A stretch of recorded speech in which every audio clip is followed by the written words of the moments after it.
Assalamualaikum warahmatullahi wabarakatuh.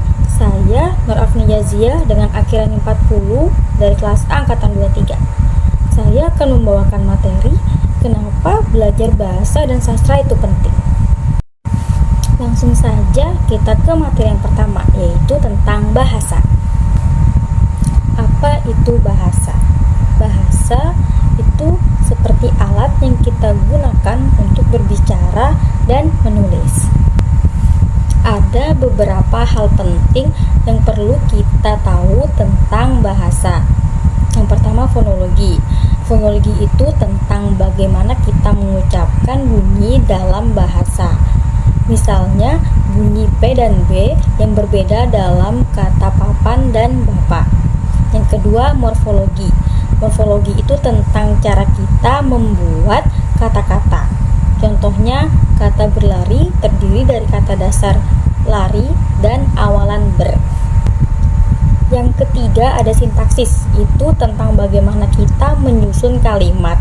Misalnya, kita biasanya menyusun kalimat dengan urutan subjek, predikat, objek. Seperti saya sebagai subjek, makan sebagai predikat, dan nasi sebagai objek. Yang keempat, ada semantik. Itu tentang makna kata-kata. Misalnya, kata rumah berarti tempat tinggal, tapi juga bisa berarti bangunan tempat tinggal. Dan yang kelima, pragmatik.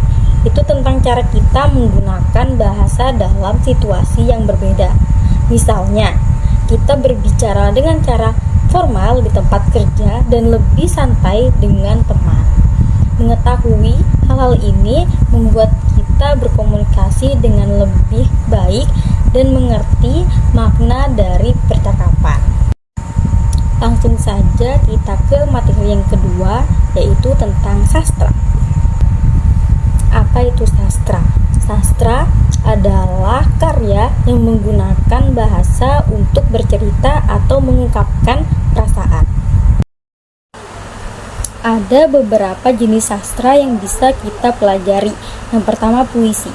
Puisi adalah bentuk tulisan yang menggunakan bahasa yang indah dan seringkali padat. Contohnya puisi karya Chairil Anwar yang berjudul Aku. Yang kedua, prosa. Prosa adalah tulisan yang berbentuk cerita panjang seperti novel atau cerpen. Contohnya novel Bumi Manusia oleh Pramudia Anantatur. Yang ketiga, ada drama.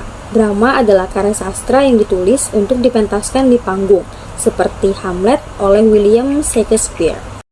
Dengan membaca sastra, kita bisa memahami berbagai perasaan dan cerita dari berbagai perspektif. Kesimpulannya, bahasa dan sastra memainkan peran penting dalam kehidupan kita.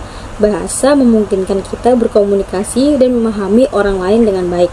Sementara itu, sastra memberikan kita cara untuk mengeksplorasi berbagai perspektif dan perasaan manusia melalui cerita dan puisi. Dengan mempelajari keduanya, kita tidak hanya meningkatkan keterampilan komunikasi kita, tetapi juga memperluas wawasan kita tentang budaya dan pengalaman hidup. Jadi, teruslah belajar dan mengeksplorasi dunia bahasa dan sastra. Sekian paparan materi dari saya. Terima kasih. Wassalamualaikum warahmatullahi wabarakatuh.